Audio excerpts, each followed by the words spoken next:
All right, everybody. Thanks for being here. My name is Luis Maia, and this is the Behavioral Economics of Global Affairs. Here we are, another Friday, and we are together to talk about behavioral economics and mostly to understand a little bit more about human behavior, okay? At this point in our course, we are trying to understand how people behave in organizations.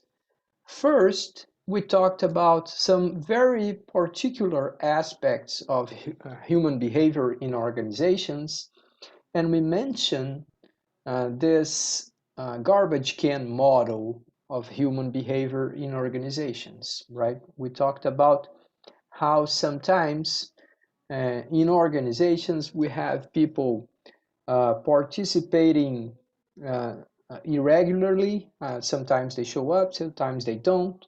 Sometimes they engage a lot with the issues.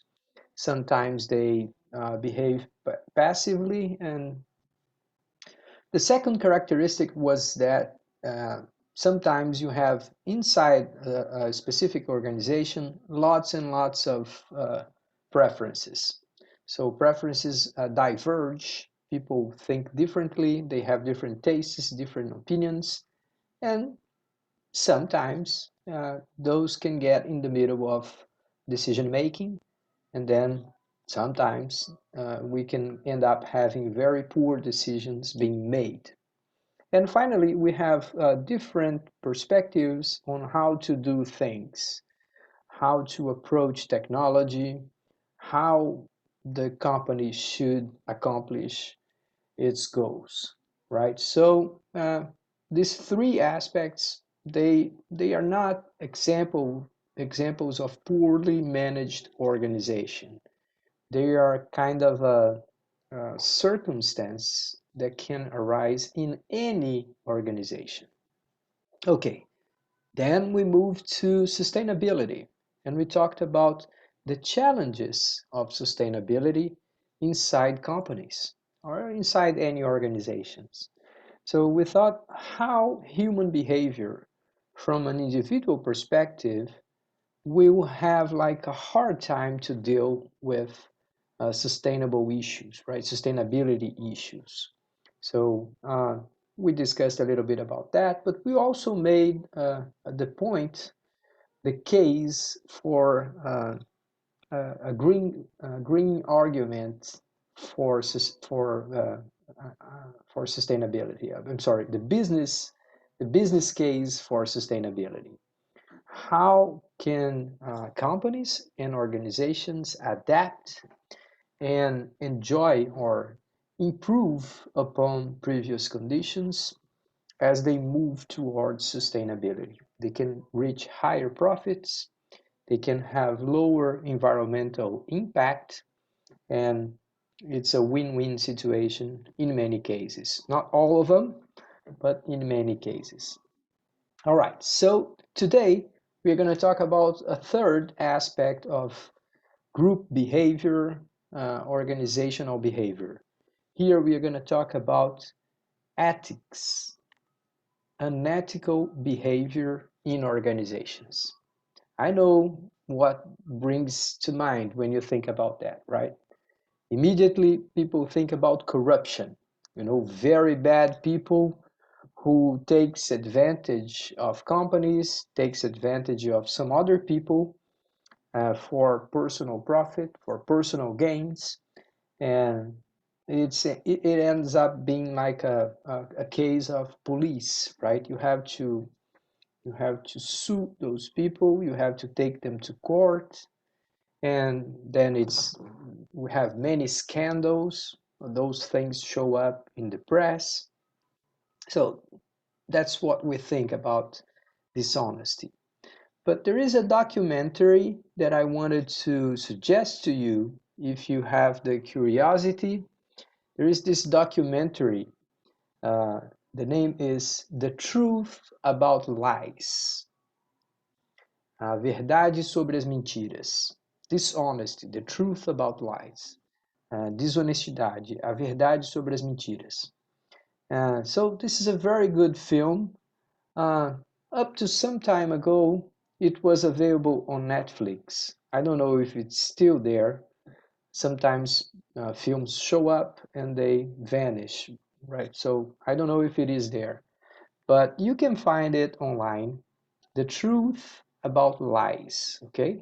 This is a very, very interesting documentary. We're going to talk a little bit about the same issues here, but we want to develop some new concepts. Mostly, I want to talk to you about three things, okay? First, we want to talk about narrow framing. Let me translate that to Portuguese right away. Narrow framing means enquadramento estreito. Enquadramento estreito. So, if you have like this company, each person is responsible for a specific duty, a specific role in a long chain of actions, right? If this person is not aware of all the consequences of the whole operation, they may participate in some very bad things.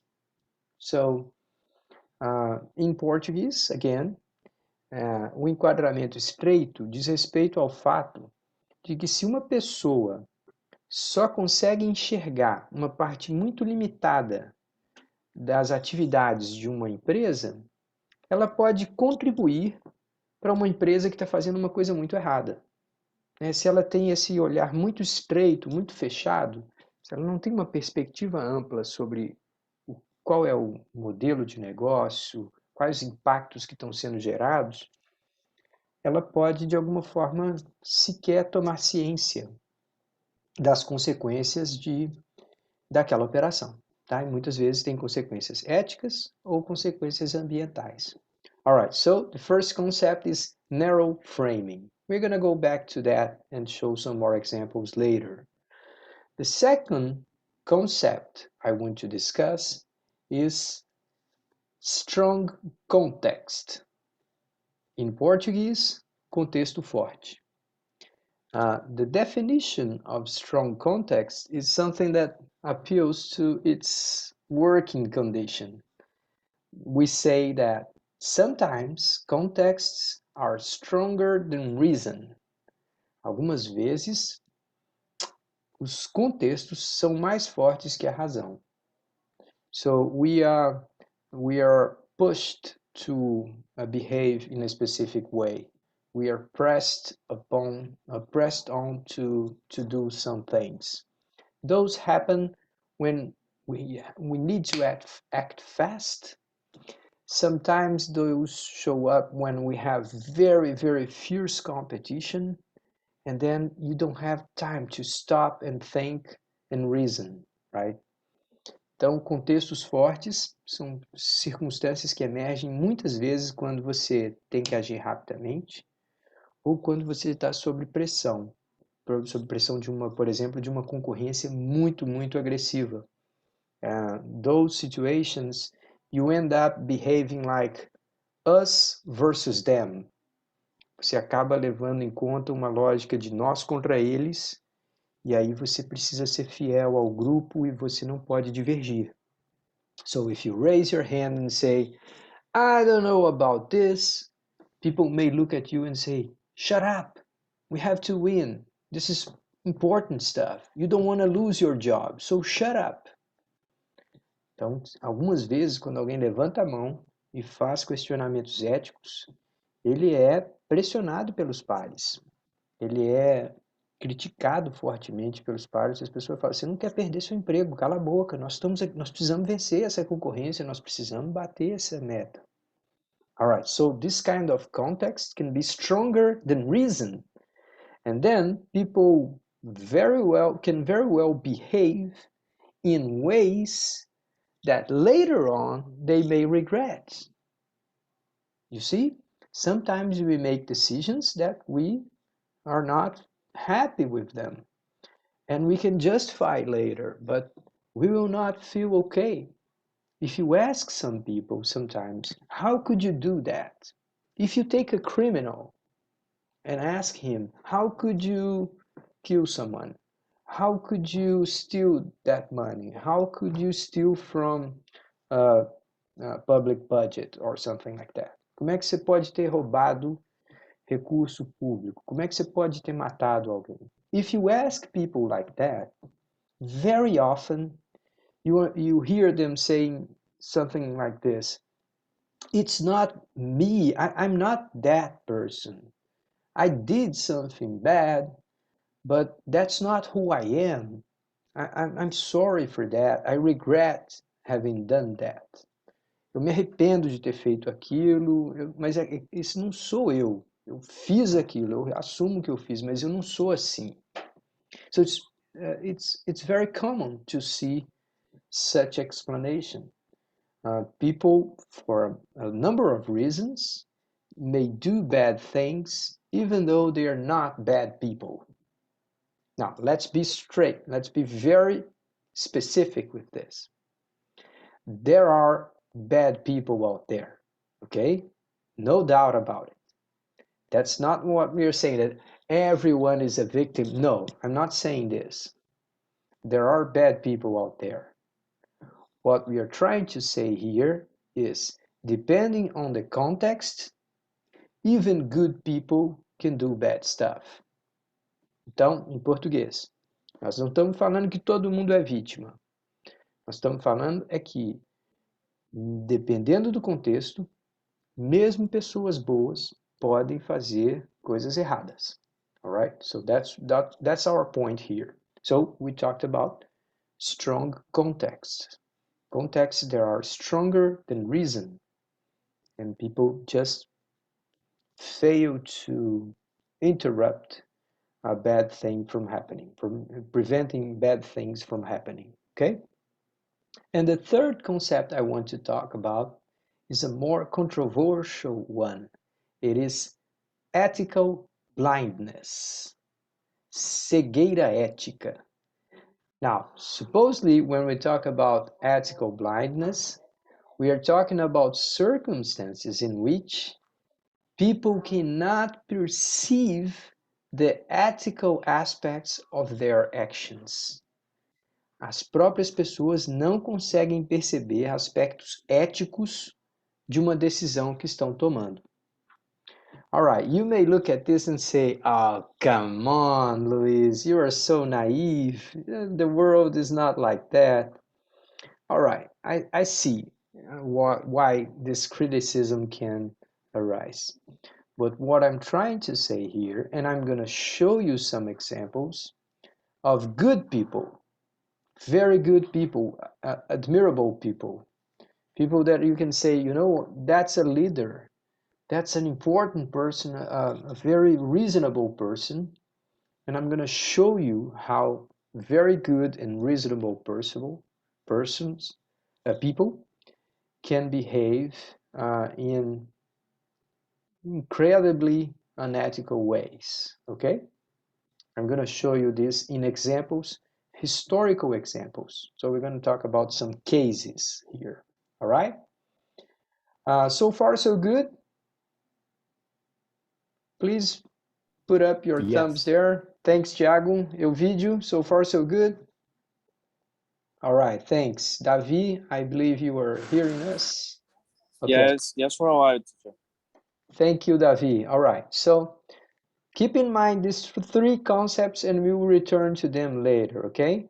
Narrow framing, enquadramento estreito, strong context, contextos fortes, and ethical blindness, cegueira ética. The third one, when people cannot see the ethical aspects of their actions, ok? Quando as pessoas não conseguem enxergar os aspectos éticos das suas próprias ações, alright? Okay, so let's start with something very, very interesting and I believe something that you guys have seen before. I'm not sharing my screen with you at this point, but I want to put something for you here in the chat box. Please check the chat box. I'm gonna put a link there for you, and that is a video. If you click on this video, you're gonna watch this very short video. It's gonna be like 10 minutes or something. And I want you guys to do that, okay? Let me see how many minutes we have there. I think it's 10 or 12. Let me see. Oh, wait.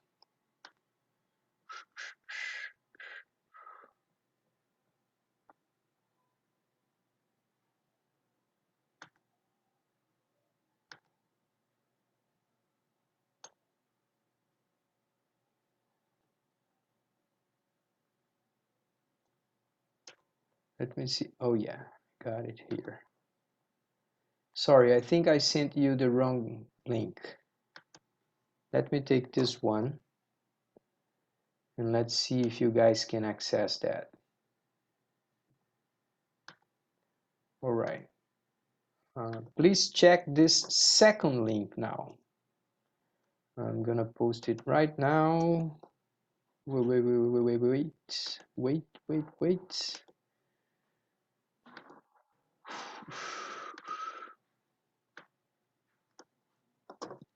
Control C and Control V here. Yeah, please check this second video, the second link, please.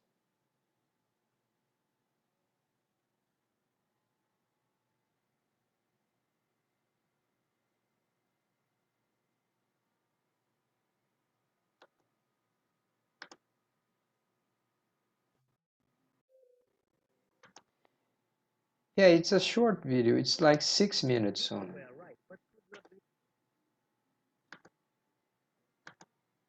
Did you guys get it?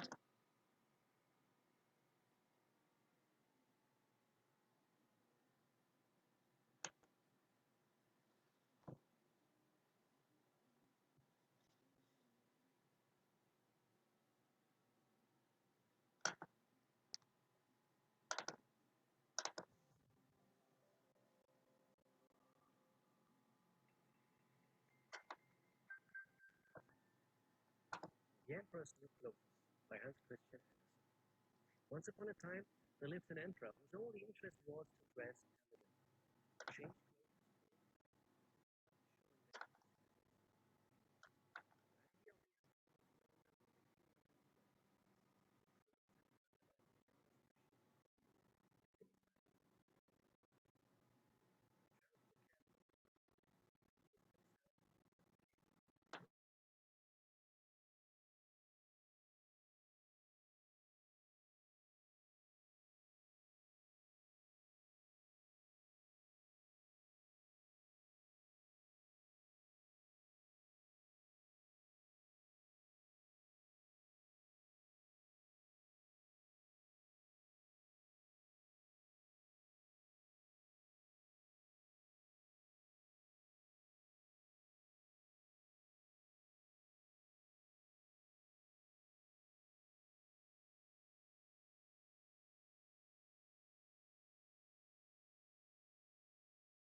Have you guys finished watching the video?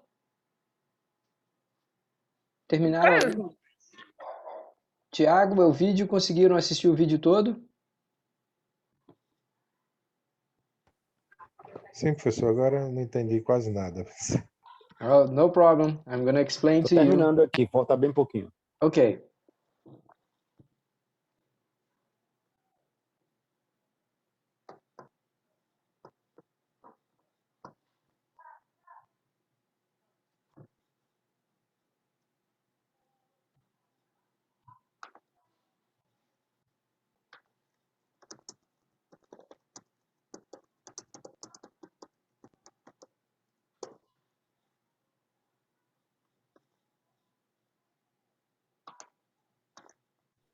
Acabei aqui. Legal. All right, everybody. I'm going to explain to you a little bit about this video you watched. And please ask questions if you don't understand something, okay? All right, so what this story is about. First, it is a fable, right? É uma fábula. It's a story for children. But it has very, very important messages here concerning ethical and unethical behavior, okay? Então é uma história para crianças, mas que carrega mensagens muito profundas sobre comportamento ético e antiético. E algumas curiosidades. Alright, so the story goes like this. Two crooks, they want to take advantage of this emperor. And he's very fond of himself. I mean, vanity is a problem there. Ele é um cara muito vaidoso, muito cheio de si. And the crooks decided to take advantage of the emperor this way. So they came with this story. Okay, we're gonna fix you some clothes, and those will be so special that people who are competent, who are intelligent, who are smart, will immediately realize how incredible those clothes are.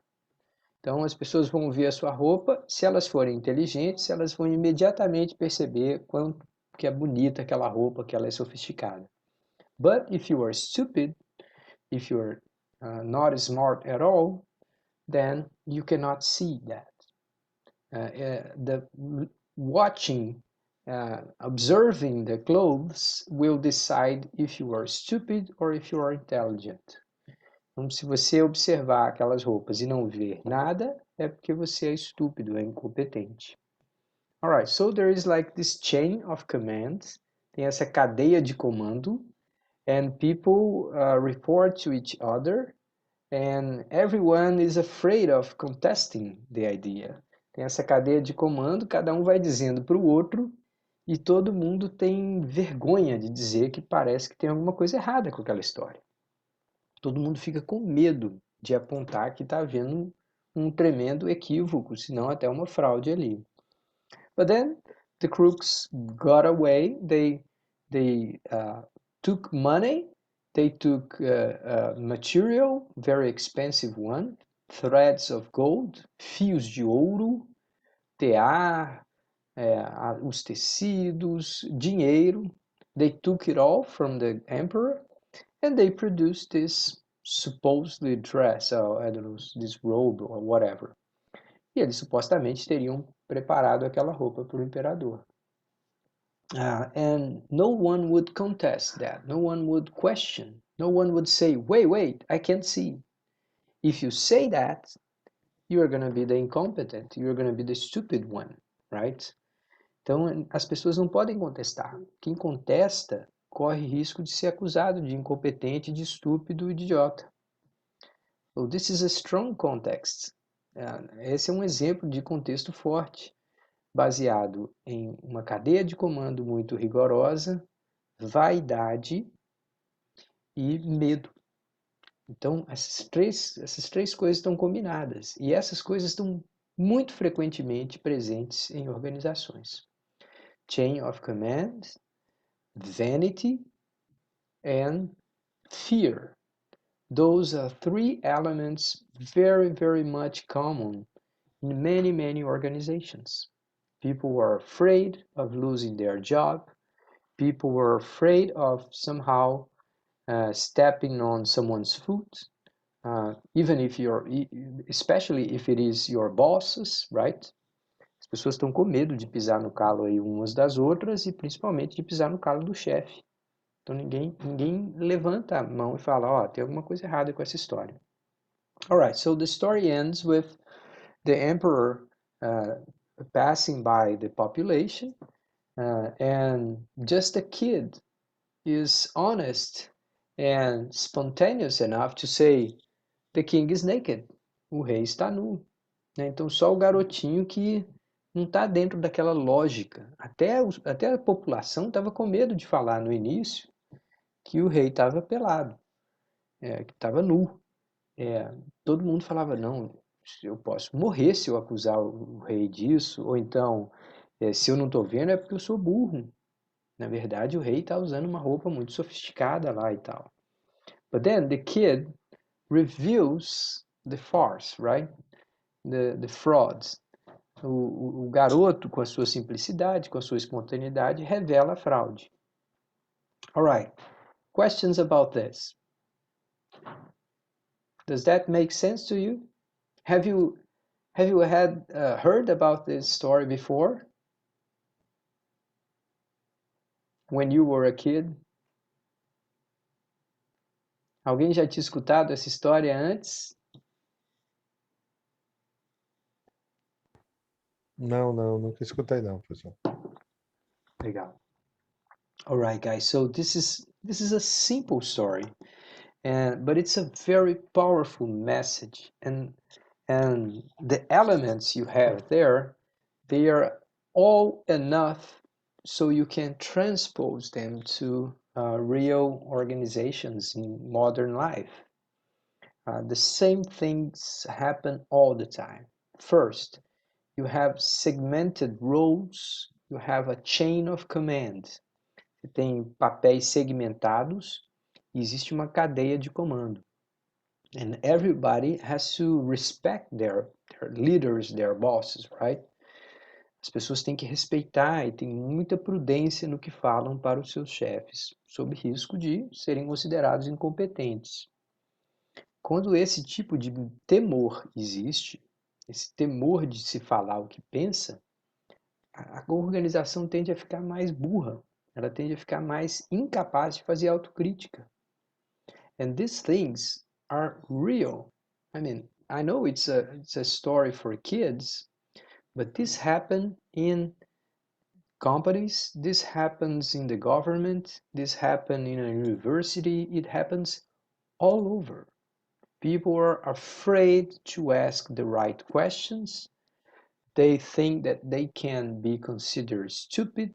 They think they are afraid of being fired. They are afraid that they will be considered disloyal. As pessoas têm medo de fazer perguntas que podem os colocar numa condição de deslealdade. Fala, não, não deveria fazer essa pergunta. A essa altura do campeonato, você não deveria estar fazendo essa pergunta. All right, so it goes like this. And this story has all the elements that we need to discuss ethical behavior. Let me share with you here my screen. I want to show you a little bit of what we had in our class notes. Please confirm to me that you can see a picture of the video that you have just watched. Yes, thanks, Elvidio. All right, so first, let's give the credit to whom is deserving, right? This is a very, very interesting course that you can find it at Coursera. You can see the name here, Coursera. This is a platform of short courses. You can take courses from universities all over the world. And Elvidio, Tiago, Davi, if you are watching this, you can click there and choose for the subtitles in Portuguese. Se você clicar lá naquelas opções, tem as legendas em inglês, espanhol e tudo, e na última está escrito PT. That ends up being Portuguese, okay? So you can watch it again later if you want, and you can see the subtitles in Portuguese. Você pode ver as legendas em português. The whole course is available for free, and this professor here, Guido Palazzo, this guy is from Université de Lausanne, University of Lausanne, right? It's a Swiss university, and it's a very good one, very respected one. So you can take courses at Harvard, at Stanford, at Princeton, and all famous universities in the world if you reach this platform and some other there. Yeah, I think you guys have heard about it, right? It's very nice. I took this course, by the way, and it's a very interesting one. I do recommend you guys take a look, okay? All right, so what we got there. Despite apparently simple, the Emperor's Tale has many of the elements involved in an ethical decision making. First, we have narrow framing, limited perception of the world, or weak interpretation of facts. Second, we have fear. So all of the agents, including the king, at some point in the story, they were afraid, right? Cada dos agentes, em algum momento da história, estavam com medo de alguma coisa. So fear is a big part of that. The other thing is strong context, right? Context can be stronger than reason. O contexto pode ser mais forte do que a razão. As pessoas se restringem, elas não têm coragem de se manifestar. We have a poor leadership, right? I mean, leaders are capable of taking in criticism. Real leaders can do that. But if you are an authoritarian leader, you don't deal with that very well, right? Os bons líderes são capazes de até promover críticas. Fala assim, eu gostaria que vocês criticassem, eu gostaria de ouvi-los criticamente. Mas os líderes autoritários, baseados no medo, baseados no poder, esses não têm coragem, eles até evitam, colocam mesmo medo para as pessoas não se manifestarem.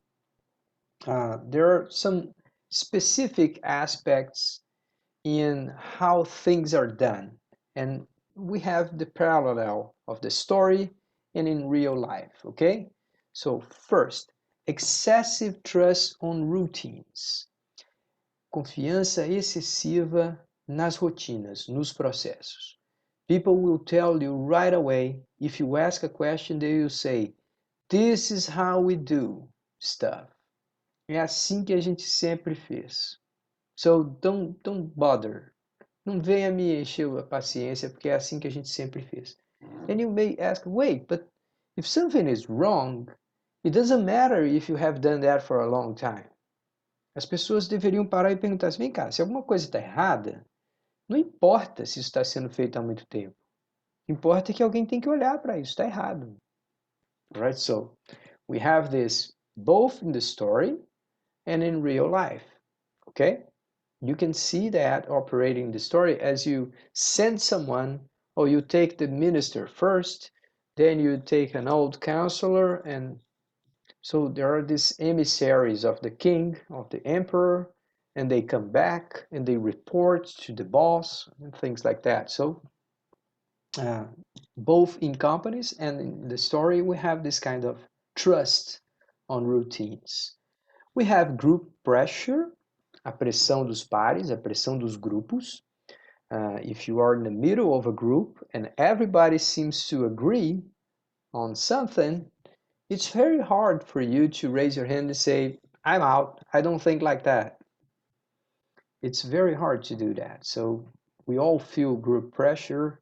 Conformity is a very strong force. A conformidade é uma força muito, muito, muito poderosa, ok? We have embarrassment, covardia, um pouco de constrangimento, arrogância, ego. All of that is present both in the story and in modern companies. And obviously, both in the story and in real companies, you have people who are smart enough to take advantage of all of those things, okay? It does happen. Então, tem as pessoas que sabem de tudo isso e tiram vantagens disso. Okay, so here we have this description of each of the concepts. I'm not going to go over, but you guys can have a look at it later. You have accessed the class notes, right? Please make a thumbs up there, raise your hand if you do have had the access to the class notes. Vocês conseguiram acesso a essas fichas de aula, né? Eu mandei creio que eu tenha mandado pelo WhatsApp. All of you have them? Todos vocês têm?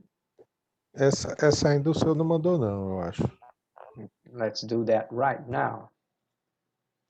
Okay, so in 1 second, I'm gonna post here. Ok. Compartilhar.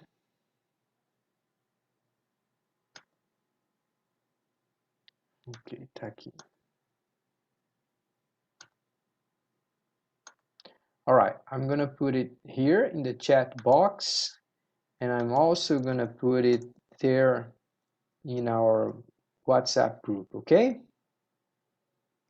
Let me post it there in our WhatsApp group, just to make sure that anyone can access that. Okay, all right. So just let's keep on going. Please confirm to me that you are still seeing my screen, the three concepts there: ethical blindness, strong context, and narrow framing. Can you see that?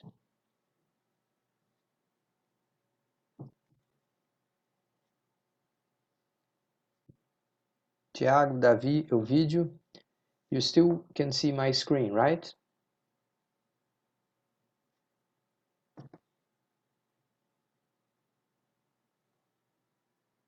Okay. Ok, professor. Thank you. All right, so now... Teacher, actually, I'm with problem with my access on internet, and I can't see this video.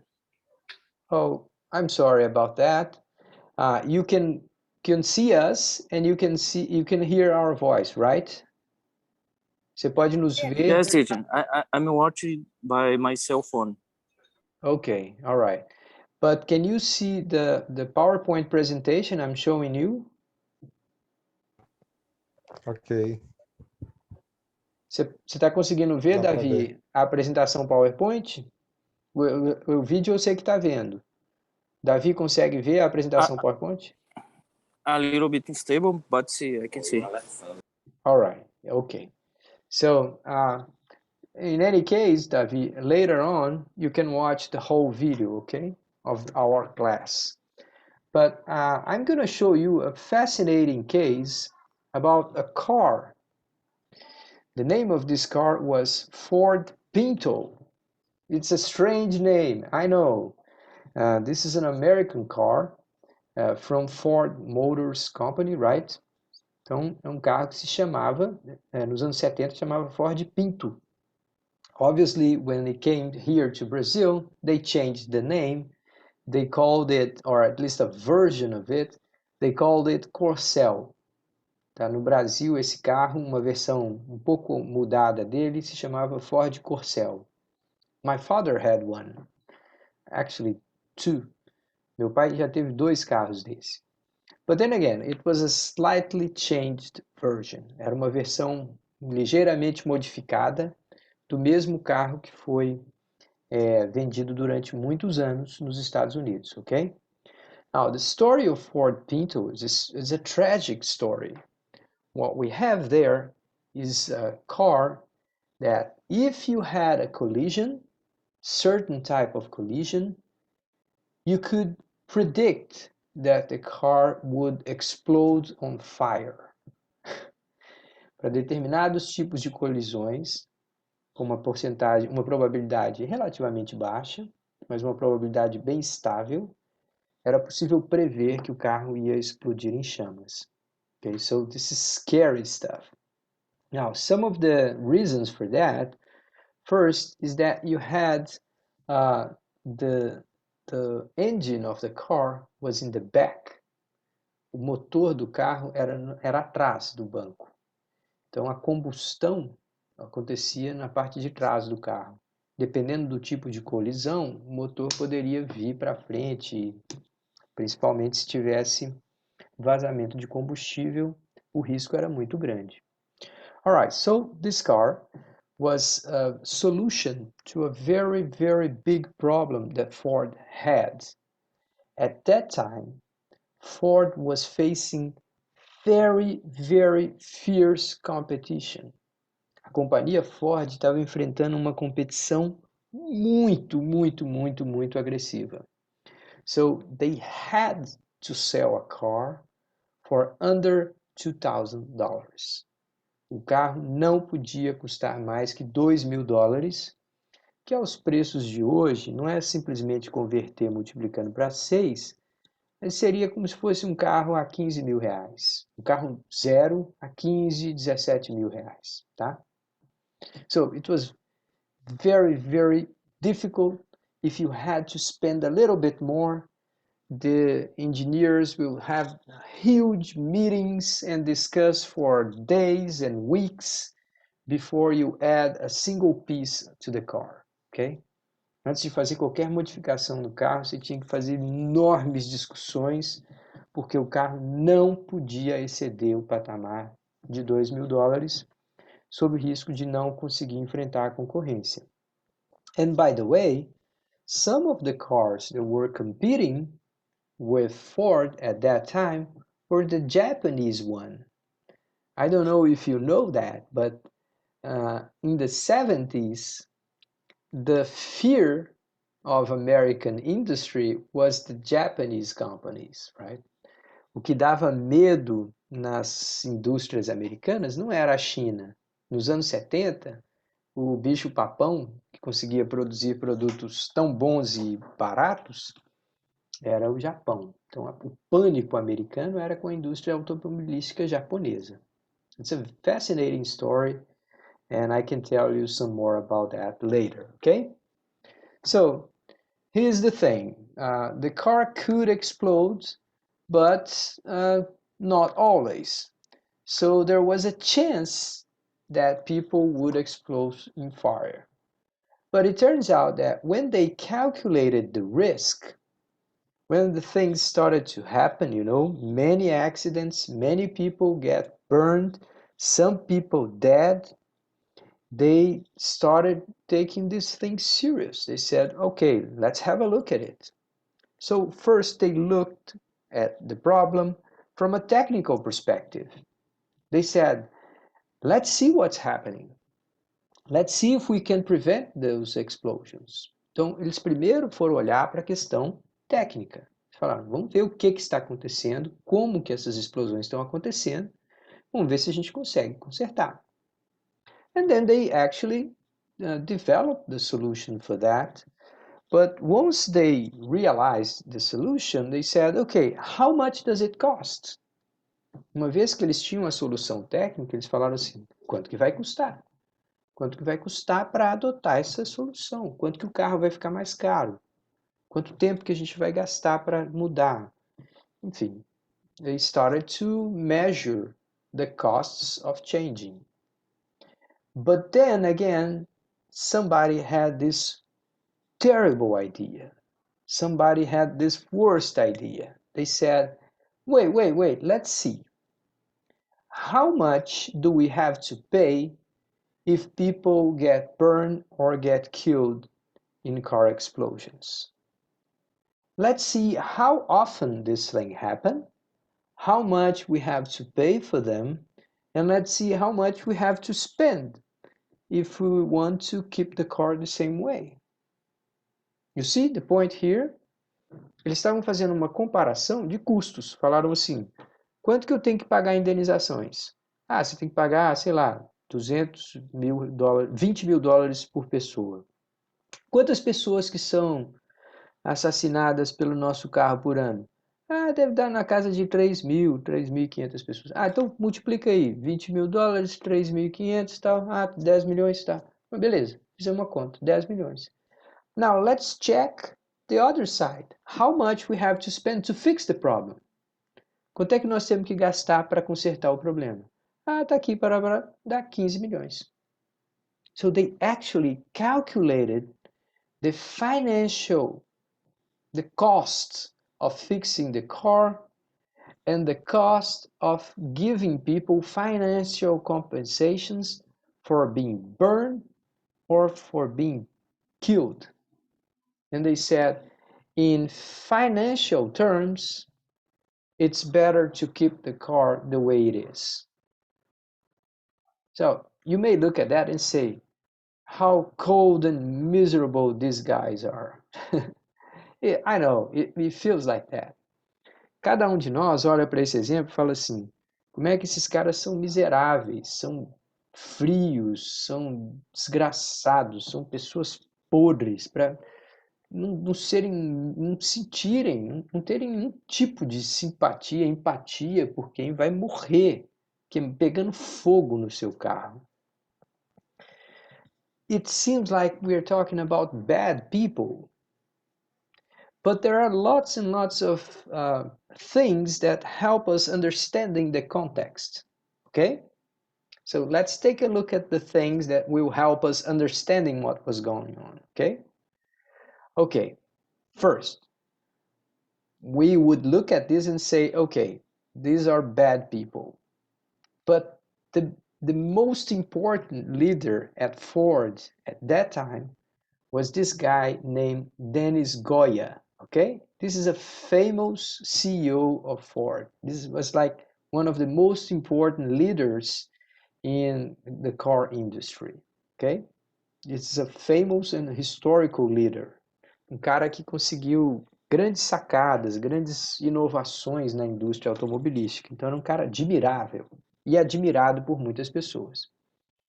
He, later on, when he was asked about this case, he said, we could not see the ethical aspects of that. Eles falaram assim, não, a gente não conseguia, a gente achava que a discussão não tinha nada a ver com questão ética. They said, how we do stuff, how we avoid people, we do avoid people getting killed, but at up to some point. If the chance is very small, we say, well, it happens. Se as chances são muito pequenas, eles falam assim, tudo bem, acontece, deixa pra lá. So, they consider that not an ethical point, not an ethical problem. They said, this is a technical problem. This is a matter of competition. Other cars don't do what we are asked to be doing, right? Então eles falam assim, outras companhias também não são cobradas para fazer aquilo. By the way, in the 70s, you didn't have all the legislation about safety. People wouldn't use safety belts. Não existia cinto de segurança.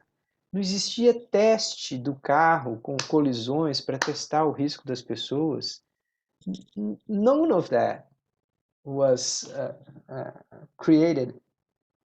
Nada daquilo tinha sido criado ainda. Toda a regulação de segurança, todos os testes com colisões, tudo. All right.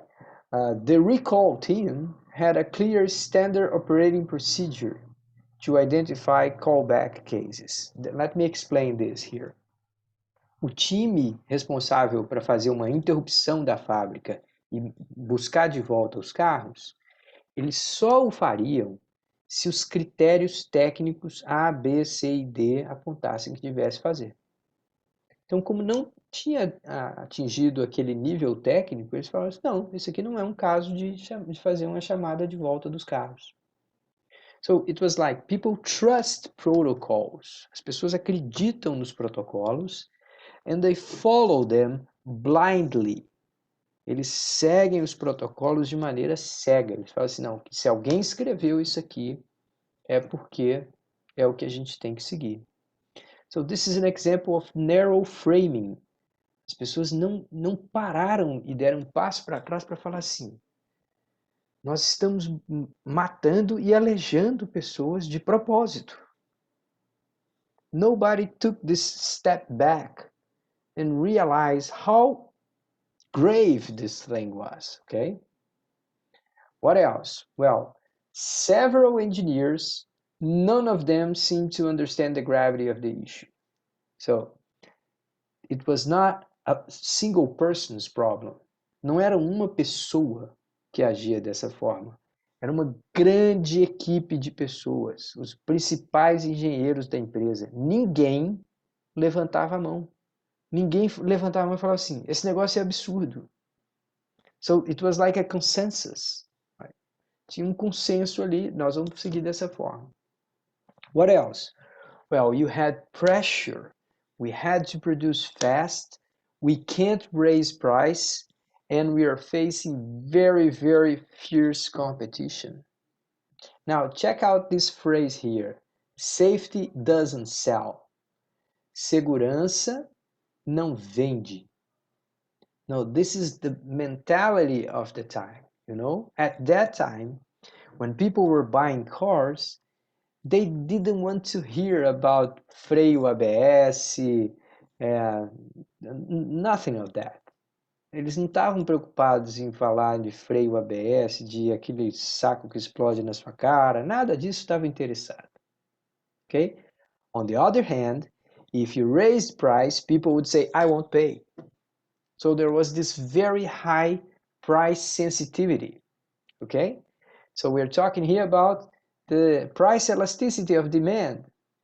A elasticidade de preço da demanda era muito alta. Você tinha uma grande gama de concorrentes.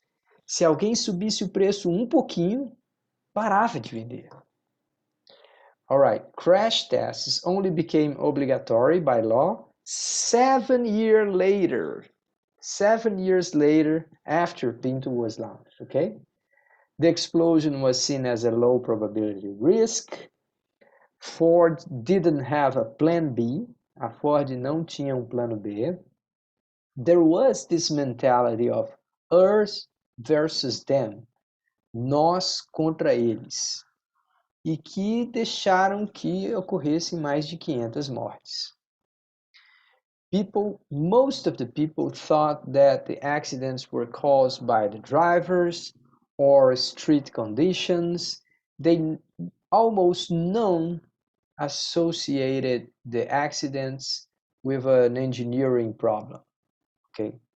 A maioria das pessoas acreditavam que os acidentes eram culpa do motorista, ou que estava dirigindo rápido demais, ou estava dirigindo sob efeito de droga, álcool, ou porque a pista era perigosa.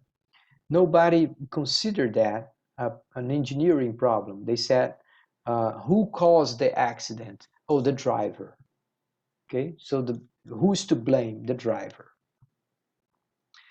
All right, so what is the message we got here? Oh, by the way, you have this platform I told you about, but let me finish this class today asking you about the Ford Pinto case. How do you feel about it?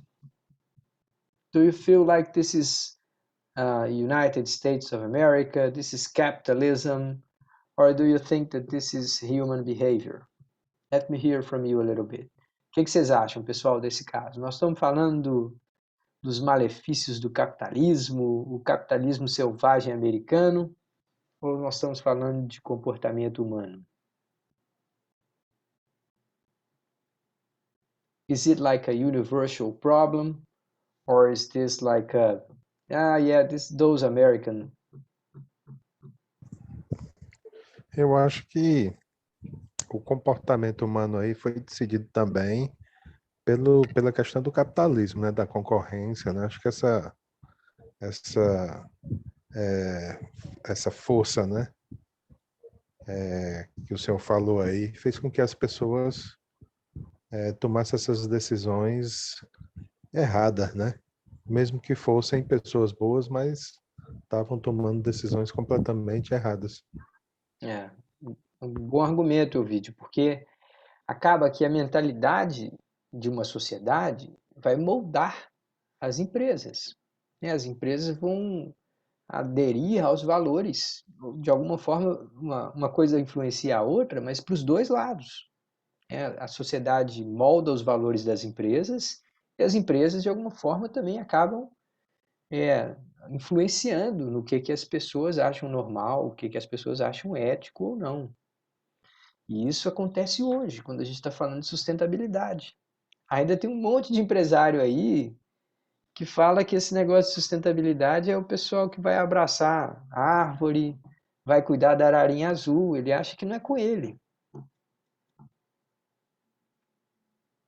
What else? This is a fascinating perspective, isn't it? All right, guys, I'm going to send you some more material about unethical behavior in organizations.